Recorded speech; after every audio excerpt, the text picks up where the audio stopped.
Hello everybody, welcome back to my channel. Welcome to my August reading wrap up. I read 7 books in August, you guys, which is like really good for me in a month that is not October, because I feel like I fly through books in October. Spooky books are my thing. But I read 7 books in August and I'm so excited to talk about them with you guys. I feel like I rated them all fairly high too, which is really good. It was essentially a good month of like 4-star reads, and then I had a 5-star at the end, which is always good to like round out a month. So let's go over everything that I read in August. Starting off slightly strong, we have Happy Place by Emily Henry. I was so excited to finally read this book. If you guys don't know my journey with Emily Henry books, I bought the first 3 in paperbacks, and I'm the type of person that has to like consistently have everything kind of the same. And she started releasing her books as hardcovers for the first year, so I had to wait a whole year to grab this in a paperback so it would match my collection. So I had to wait a whole year to read this, and I had been highly anticipating it because everyone that I knew that read this rated it so highly. And I ended up giving it a 3.5. I did round it up to a 4 on Goodreads, but 3.5 is like my consistent rating. This is my least favorite Emily Henry. I think this one just felt like it had a trope that I just don't necessarily love in romances, and I think that's why I rated it so low. If you like that particular trope, which I'm not going to share because I don't want to spoil anything, then I feel like you would like this more, but it's just not my jam. So in this we're following Harriet, and Harriet was engaged to Win, and you're kind of following a dual timeline where you find them like meeting and falling in love and getting engaged, and then them not being together. So basically Harriet spends this summer with her 2 best friends every summer since college at one of her best friends like beach house in, I think it's in Maine. It just sounds so cute and fun. And so she's going for the summer, and she's like concocting this like lie to be like, oh, me and Win, like he couldn't come this summer because they broke off their engagement. And when she gets there, he's there, and they have to pretend to be engaged for a specific circumstance. So you are getting like the fake dating, fake engaged trope, which I do really like. So they're pretending to still be together even though they're broken up, and you kind of come to find out why they broke up, what happened. And then all the meanwhile in the dual timeline, you're watching them fall in love. And I will say I really did enjoy Harriet and Win's banter. I felt like it kind of reminded me of People We Meet on Vacation a little bit, where it was like a little bit more sarcastic, a little bit more witty. They felt like young still, in the sense that like they were still making more like sarcastic comments, where I felt like in Book Lovers it was a little bit more serious. And Beach Read, they were a little bit more serious, but like they were very sarcastic, very witty. I really liked their banter. And I do like the fake dating, I guess, trope, but I felt like there was so many like instances where other things were coming into play that just didn't make me love it as much as I had hoped I would, which makes me so sad. I am really looking forward to reading Funny Story next year. I feel like I'll really like that one because it's also fake dating, but yeah, Happy Place just was not my favorite. And I'm really disappointed by that, but still a 3.5. It's still a good Emily Henry. It's just not my favorite Emily Henry. Next, I read my July book of the month. This is The God of the Woods by Liz Moore. If you are not subscribed to Book of the Month, you absolutely have to be. I feel like they've been killing it lately, not only with like the monthly picks, but the add-ons have been so good as well. I'll put my referral link down below. If you use my link, you actually get $5. Like your first hardcover is $5. Like a hardcover for $5. Intense. Insane. You should do it. Anyway, this was my July pick, The God of the Woods by Liz Moore. I was really intimidated by this just because like this is the biggest book of the month book I've ever received, and I had heard not much about it. And I was a little intimidated. Even the like synopsis, I was like, is it a thriller? What is this? I ended up giving it like a full 4 stars. Honestly, now that I'm thinking about it in retrospect, potentially could have been a 5-star read because I enjoyed this so much. And now that like a lot of people have been reading it because it was a book of the month pick, I've been seeing a lot of variations in reviews. A lot of people saying that they didn't like it because there was too many characters, too many timelines, too much going on, and then people like me who really liked that. So in this, like I said, you are following a bunch of different characters and a bunch of different timelines, and it's set up into parts, which I really like. I love when books are set up into parts because I can just sit and read a part and then move on, and then sit and read a part and move on. So initially what's happening is we're following, who's even the main chick? Louise. So you're following a lot of different people, but it starts off when we're at this summer camp in like 1975, and she's not a Nepo baby, but she's a Nepo baby, the baby of the people that run the camp, goes missing. And it's a big deal because like years earlier, her brother had gone missing in kind of the same way and was never found. So it's a huge deal. It's the daughter of the owners of the camp. So you're following like the camp counselor who's trying to figure out what happened, the detective, the mom, oh god, there's so many different people, her best friend, and you're just following so many different people in so many different timelines. So you're kind of following like her disappearance and them trying to find her, but also at the same time they're trying to still figure out what happened to her brother because he's been missing for 20 some odd years. And then at the same time there's this like random bit thrown in of this guy that was a serial killer during that time that they think could have been it, and he escaped when Barbara went missing, so they're like, oh, it's definitely him. So a lot is going on, like a lot is going on, but it's so good. And if you can like keep track of everybody, I feel like you'd really like this because the mystery aspect of this was so fun to follow, and I felt like it was a very, very satisfying conclusion. There's been a lot of times where I've read a mystery and the conclusion is just like, okay. The conclusion of this was really good in my opinion. I really liked it. I liked following all the different people. My personal favorite was following the detective, the girl. I really liked following her because I felt like that was where we were getting like the meat and potatoes of the mystery. So it was really fun to be able to follow her. And then at some point her like roommate that was like Barbara's roommate goes missing as well, and we're following her, like actually her being missing, because we never follow from Barbara's point of view. So we're following her being missing and some like weird creepy thing happened, but like it ends up not being really that creepy. It was so good. The way like have y'all seen the meme of Charlie from It's Always Sunny in Philadelphia when he's doing like the conspiracy chart? I was like doing that while reading this book. I was putting everyone's names in my brain and processing like where they were, who was with who, what story we're at, like what's going on. And I really had a good time with this one. And I was so shocked because I was just like, I just didn't expect to. I went into this with no hopes, and maybe that's the way I should go into every book. No hope, because I had no hope, no idea what was going to happen, and ended up loving it. Also, love the cover now that I'm like looking at it and understanding the pink paint and everything. This was so good. Next, another 4-star, I read Bride by Ali Hazelwood. I think this is actually the first month in a long time I've read like 3 romances, which is crazy.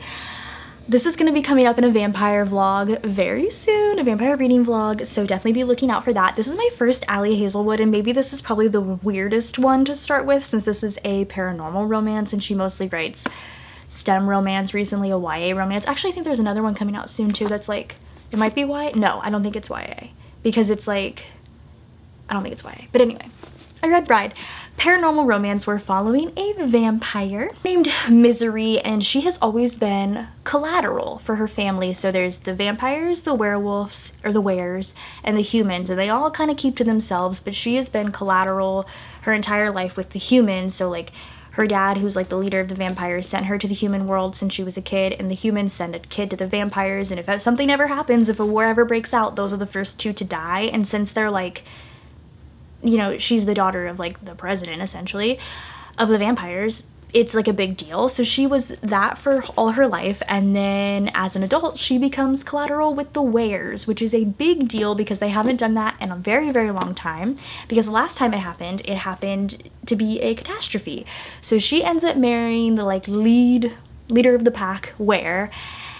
And it's a paranormal romance, and it was really, really cute, and I really liked it, and it was a lot of fun, and it was a lot more politics than I anticipated, but I really liked that because I liked knowing the inner workings of their world and what was happening, and I had a really good time with it. And if you want to hear all of my thoughts, just keep on the lookout for that vlog coming soon. But yes, 4 stars, loved this one. The next book I read was A Good Girl's Guide to Murder by Holly Jackson. This has been sitting on my TBR for such a long time, and I'm so sad that it has been because I gave this a 4.5 star. I had such a fun time with this one. I mostly wanted to read it because the show came out on Netflix and I wanted to watch the show. I ended up really loving it. It's a YA mystery. We're following Pip, who is doing like her senior project on the murder of a girl in their like town that happened very like soon, like 4 years ago. Like it wasn't very long ago, and she is said to have been murdered by her boyfriend, and her boyfriend then ultimately unalived himself. But Pip feels like that is not the story. Pip is like, that's not what happened. I'm gonna do my entire senior project on this. And so you're following Pip as she kind of dives into this case and starts receiving letters that are like, you should stop doing this. So she's like, oh, something different really happened. And I had a lot of fun with this. It was a little bit mixed media because you're following with like her paper and some interviews, and I had a fun time. I will say I unfortunately have been a thriller reader for a while now, so I had an inkling of what initially happened pretty early on, and my prediction was correct. However, there was a lot more twists at the end that I was not anticipating, so that was a lot of fun to be like, oh, I was right. Oh, there's more. So I had a good time with this one. I already picked up the second book in this trilogy. I'm really excited to get to reading it because I loved this one so much. It's just an easy, cozy, quick YA mystery, 4.5 stars. Next, I kept reading in my vampire vlog. I read Night's Edge. This is by Liz Karen. I didn't know what to think / if I would like this when I started this. So I gave this a 3-star, which makes me a little sad because a lot of people that I know that have read this have given it 5 stars, and I can see why. This was definitely more horror vampire than anything, and the storyline was really, really good, but there is a second book in this and I just don't know if I want to pick it up yet. I'm not too sure. So in this book we're following Mia, and again this is also dual timeline. So Mia is the daughter of Izzy, and in like the present day timeline she's like in her 20s, but she has to take care of her mom because her mom was turned, I guess. They don't necessarily say vampire, they say Sarah, because this is like real life almost, where like this feels very real life. There's like no fantasy elements to this at all. And Sarah is like the name of the syndrome for this, but like they don't necessarily say vampire, but like they're vampires. And you don't really want to be found out because you get sent to these like rehab facilities, or people can just kill you and there's no consequences. So her mom was turned when she was 10. So you follow the timeline of her mom being turned when Mia is 10, and them learning about how to like hide her from the world, but also still take care of her. And then you follow the present day timeline where Mia is like 20 something. She's still taking care of her mom, but she just wants more for herself, and she doesn't want to have to take care of her mom for the rest of her life and like give her blood and do whatever. And so she tries to kind of run off, and that's kind of where the story picks up. And I will say this definitely felt more horror. Obviously there's a lot of gory elements because Mia does have to provide sustenance for her mom, and it's a little creepy, but I feel like maybe I gave this 3 stars because I didn't resonate with it as much as I probably feel like a lot of other people did. It was really creepy, and the ending was absolutely wild. Like the last 50 pages were just out of this world. Like it was very much so a slow burn of like Mia coming to the decision that she potentially might want to leave her mom and let her fend for herself. But then the last like 50 pages were just crazy, just wild. So maybe like that kind of leads me to maybe I'll pick up the second book. But I didn't love it as much as I wanted to. But I do feel like if you like horror and you like vampires, I do think you would like Night's Edge. It's way more fun than I feel like my tone of voice is implying. Like it is more fun. It's just a lot. So it was just like a 3-star for me. Next, I was sent an advanced copy from NetGalley of A Dark and Secret Magic by Wallace Kinney. This book was so good. So this book comes out in October, and I honestly, like out of all of the advanced copies I've read, I think this is the first one that I actually want to pick up the physical copy for, because I feel like this would be such a good reread every September or October. It is a very cozy, witchy fantasy book that was just so good. I say cozy, like there is some conflict in this, and I guess the conflict is like pretty big, but I was just having a good time with this one. So in this one we're following Hecate. I think that's how you say her name, Hecate. They were calling her Kate, which is a lot easier, and she is a hedge witch, and hedge witchcraft is very like simple, like kind of just making potions and dealing with woods and herbs and things. But she discovers that there might be more to her magic than meets the eye, and that's kind of when the conflict and stuff comes in. I really had a good time with this one. As I was reading it and after I looked at the Goodreads, you could definitely tell that this author really loves witches in media, because a lot of the names, there was like Winifred, there was a Cromwell witch, there was Ginny.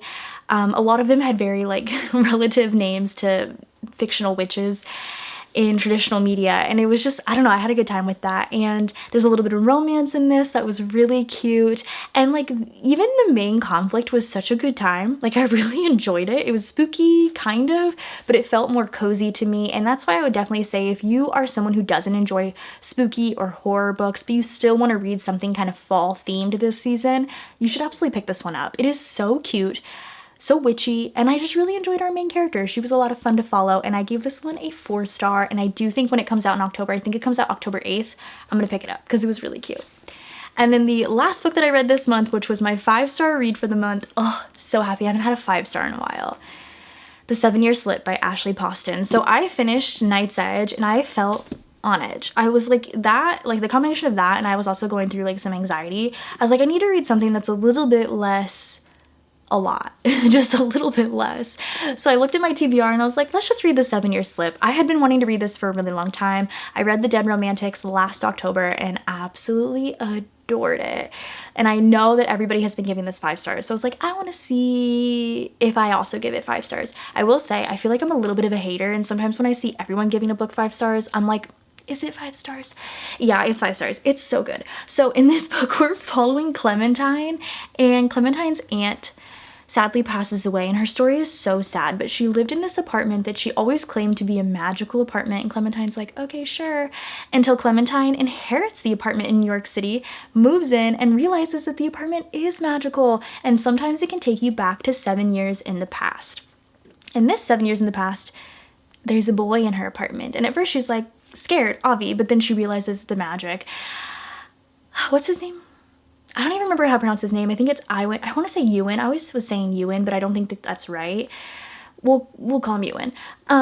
Is in the apartment, and it's just like the cutest little romance story because it's like right people, wrong time, and so she's like trying to find him in real life, like 7 years in the future, and it's just like, I don't even know what else to say other than that's all you need to know. It's a magical apartment, 7 years in the past, and it's romance, and it's so good. It's just so good. And I just like, he's a chef, so all the food references were so good, and like she's like a book publicist, so like it was really good to see like the behind the scenes of that, or like fun to see that, not necessarily good, but it was just like, I loved this one so much. And if you've had this on your TBR or your wish list and you've been putting it off because you're like, wrong time, no, it's the right time. Pick it up. It is so good and a little magical, and I just really like Ashley Poston's like magical realism. I think it's a lot of fun. I have a novel love story on my TBR, and I'm just like, do I read it now? Do I wait? Because it's just so cute. And this was just 5 stars. So if you've been wanting to read this, just pick it up. I promise you, it's amazing. So that is everything that I read in August. It was a really good reading month. I would definitely say a lot of 4 stars, a couple 3s, but my 5 star was definitely the like icing on the cake. It was amazing. Such a good reading month. Let me know what you read this month, what your favorite book you read this month is, because like, I'm really excited to just keep reading now. Once you get that 5 star, it's like, oh, I just want to keep going. So I hope you guys enjoyed this video. Go ahead and subscribe if you're not already, and I'll see you guys in my next one. Bye, guys.